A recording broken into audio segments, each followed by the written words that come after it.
কি কথাবার্তা চলছে? এই মা ছেলে কথাবার্তা চলছে, তোমাকে জেনে কি হবে? ও আচ্ছা, ঠিক আছে। আচ্ছা ঠিক আছে। চলো, আজ রান্নাবান্না করেছো তো নাকি? রান্নাবান্না করে রেডি হয়ে আছি, চলো দেখা যাক আজ মঙ্গলবারে কি কি রান্নাবান্না করেছি। ফার্স্টে আছে সাদা ভাত, দেখো ছুটে চলে এসছে ও। আর এখানে রয়েছে দেখো শসা, লেবু, আর মাছ ভাজাটা ছেলের জন্য, আর এটা পার্শে মাছ, এটা বরের জন্য, আর এটা হচ্ছে কাঁকরোল আলু ভাজা। আর মাছ খাবে আজ প্রচুর। হ্যাঁ, ও শুধু ভাজা মাছ খেতে চাইছে। আর এখানে রয়েছে দেখো ওল সিদ্ধ, আজকে ফার্স্ট টাইম ওল খাওয়া হলো, তাই না বলো, এই বছরে।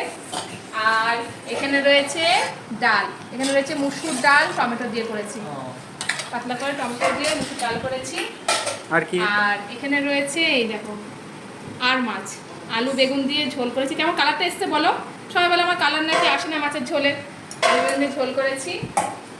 আর এখানে রয়েছে পার্শে মাছ, পার্শে মাছের ঝাল, পার্শে মাছের ঝাল করেছি। ছেলে তো বলেছিল ইলিশ মাছ খাবে, সেটা আজ আর হলো না, যাই হোক কালকে দেখা যাক। এই চলো, এই তো হয়েছে আজকের মেনু। ওকে, টাটা।